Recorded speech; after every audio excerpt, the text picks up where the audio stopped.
Replacing their aging CF-18 fleet isn't just about procurement anymore. It's become a major geopolitical play, where Ottawa is choosing between loyalty to a longtime ally and the drive for tech independence. Saab just made a bold move, establish a complete Gripen E production line in Canada. Europe's backing it. The economic case is strong.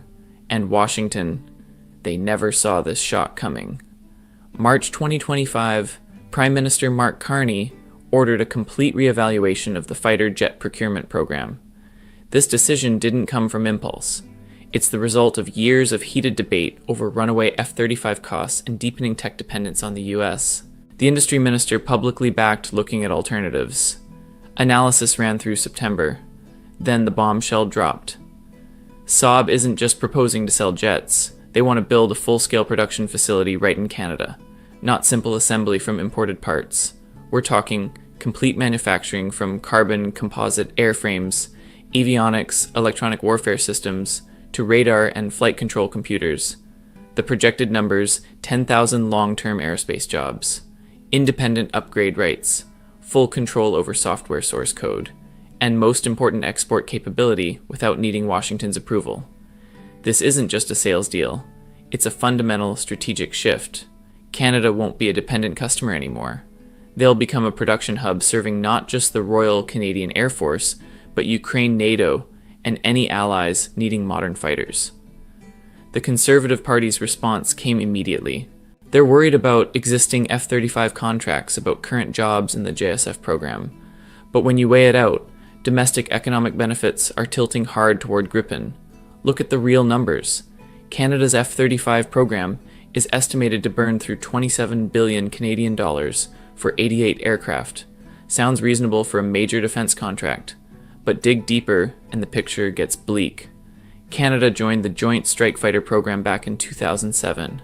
The initial commitment promised proportional industrial value, about $15.5 billion from 2007 to 2058.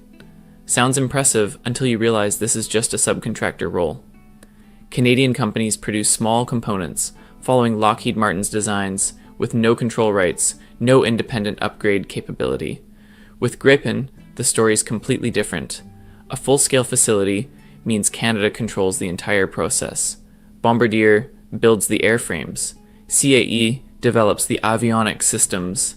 MDA manufactures the radar and sensors. And those 10,000 jobs aren't just numbers on paper we're talking. Engineers, technicians, highly skilled specialists working in a strategic industry. But the biggest advantage isn't economic. It's geopolitical. Gripen isn't bound by ITAR, the US international traffic and arms regulations. What's that mean? Canada can export freely, no need to ask Washington's permission. They can support Ukraine with domestically produced aircraft without waiting for White House approval. Sweden's been an official NATO member since 2024. Producing Gripen in Canada is completely legal under alliance industrial rules. But unlike the F-35, it doesn't lock Canada into a supply chain that Lockheed Martin and the Pentagon control absolutely. That's exactly what's got Washington worried. Not because Gripen's technically inferior, but because Canada's breaking free from dependence. Ukraine's in a critical situation. They need modern fighters to counter Russian air power. F-16 supplies from NATO allies come slow, politically complicated, and always require waiting for Washington's approval on every transfer batch. Gripen produced in Canada completely changes this equation. First, the Gripen E is designed to operate in harsh conditions. Rough runways, no problem. Freezing weather.